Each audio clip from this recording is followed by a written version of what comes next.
Oh, hey, Dave Grumman, cast out. I've decided to chime in on the Renee Good shooting. Now, there's some people on the far left, the ones that hate the country, who are saying it was murder.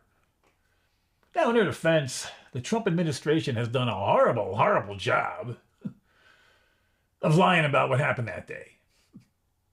I mean, it's okay to lie, but back it up with some facts. Jeez. Anyway, I'm going to step up to the plate and help them out here in the only way a comedian can. Satire. So, take a look at this video right here. January 7th. Got somebody videotaping a SUV that's parked there for, reasons unknown why it's parked there or why they're videotaping. And the driver says that. It's okay, dude. I'm not mad at you. Well, that seems pretty tame, doesn't it? Well, anyway, same time, behind that guy is this truck pulls up, right? Couple people get out. What are they? They got looks like they're wearing body armor and packing heat. Now you're thinking, body armor, packing heat on the street. How do you explain that, Dave? It's simple. These gentlemen were simply out trying to play paintball. In January, in Minnesota, with real guns. See? Simple. But who are these people, huh?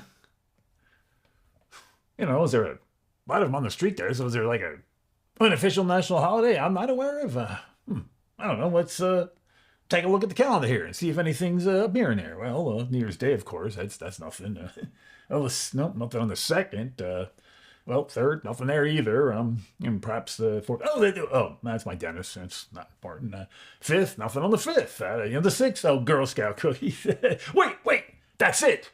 Girl Scout cookies. That explains it all. I know you're saying, Dave, what does Girl Scout cookie sales have to do with wearing body armor and packing heat on the streets of Minnesota? Well, look at it this way. Any business has two things, right? You got a seller, you got a buyer. Now, if the product is addictive, like sugar is, then we call them dealers and users. And that, my friend, is a dangerous business. Stay away from my Samoas! Sorry. So these gentlemen, they're just out pushing cookie sales. Well, here, I'll explain that for you so you can see. See, they carry the boxes right there. That's to help their daughters win that coveted queen prize. The person that sells the most boxes. And I think we have a plaque from last year's winner here. Oh, there it is right there. See that? So, it's very innocent. There's nothing wrong with them out and selling cookies, right? I mean, come on. Now, I would like to point out that even though they look kind of... these are not street thugs. No, these men are the top of their cookie cartel. They don't take shit from anybody. That's why we call them independent cookie executives, or ICE for short. Now, like any good executive, they try to expand their business. And how do you do that? Well, you move into new territory. But what happens when a cartel tries to move into new territory, right? Gets into a turf war with some other organization. One of the organizations in that area is this one, the Ministers of a Moral Society, otherwise known as, yeah, that's right, moms. And how do moms dress? Well, pretty non-threatening. I mean, got a sweater there, right? A scarf and a knit cap, and she's smiling like she's going to sing you a Christmas carol. Innocent, right? Mom, Ice knows these lunatic leftist moms who don't even believe in Christmas are dangerous because anyone who wants to impose their morals on others are Satan worshippers. Sure, they have little Bambi eyes and say things like, "It's okay, dude. I'm not mad at you. But that's just code for, I'm gonna cut off your balls, you motherfucker." So, after she says that to him, you can see here, Ice number 1, he walks around to the side of the car, right? Safe there on the side of the car. It's where he should be. And then you can see, picture here, Ice 2 and 3, they also are on the side of the car, this time the driver's side. All people are there, they're safely positioned, right? Now she starts to back up, and you'll notice here. Wait. How did Ice One get in front of the? I mean, he was safely right over there, and safe. Now he's there. I mean, what possibly would have possessed him to do something stupid like that? So here's one thing the Trump administration doesn't want to tell you, because it could very well cause a national panic. But some of these moms are special. We call them lesbians. And they have Jedi mind control. So when she saw Ice Number One safely to the right of the vehicle, she just said, "In front of my car is where you want to stand." So just like that, Ice Number One found himself in a dangerous position, and he knew the only thing he could possibly do was to pull out his gun and shoot a bullet into that car to stop it in its tracks. Now I know what you're thinking. Dave, a 9mm bullet weighs about the same as a hummingbird. How can a hummingbird fly into a 4,500-pound Honda Pilot and stop it in its tracks? Well, that's a good question. I'm going to answer it. It can't. That's why he fired 3 bullets. Now you notice it, didn't even slow that vehicle down at all. But there's a good reason for that. I'll get back to it in a minute. But first, some of the leftist scum, they hate this country, right? Are saying this was a hate crime because the driver was a lesbian, and Ice Number One said, "Fucking bitch," as the car rolled by. Nothing could be further from the truth. Let me explain. You know how we use female pronouns to refer to inanimate objects? Like, for instance, I may say, "Hey, check out my car. Is she a beaut or what?" We all use terms like that. It's not a hate crime. So the ice meant to shoot the car, right?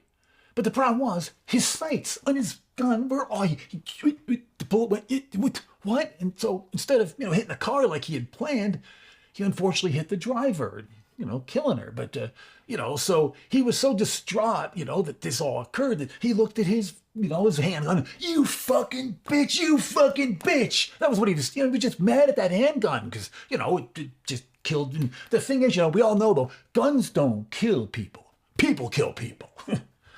Except in this case, where it was all the gun's fault, no guilt on him at all. But still, he was a good Christian man, so he had a little bit of guilt after the fact. He walked around some, and he was thinking, "Oh, this could just eat me up, and I might end up committing suicide."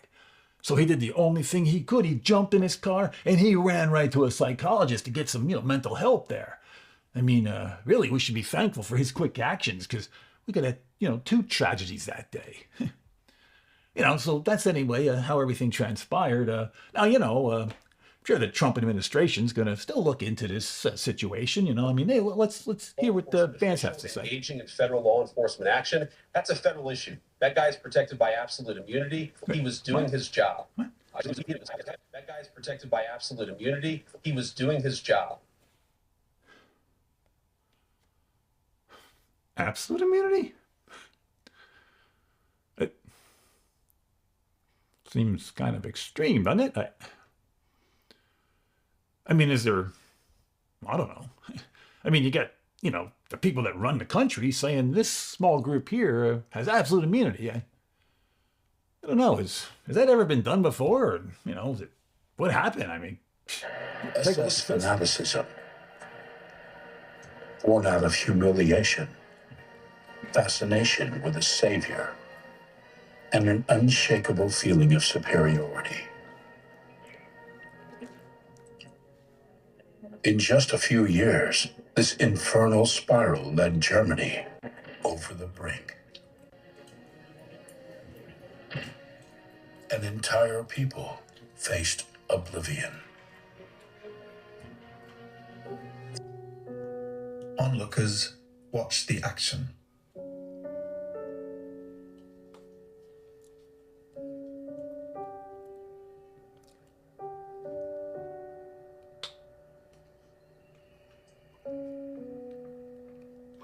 Although filming is strictly forbidden, a Wehrmacht soldier films a mass shooting in Latvia. Well, Soon, you know, women and children all right, are also murdered. you know, that was the SS in Germany 90 years ago, but that kind of thing, Christian-based, God-loving America never could have that happen.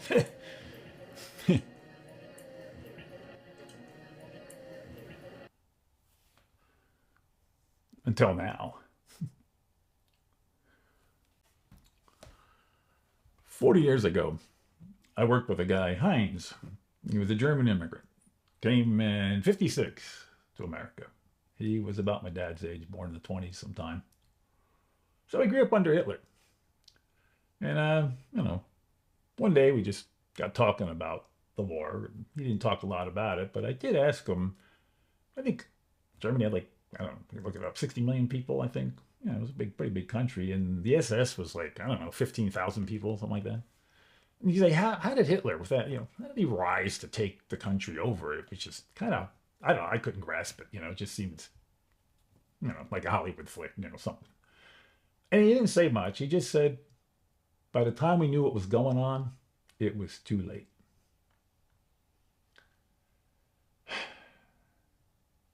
Let's not be Germany. Thanks for watching.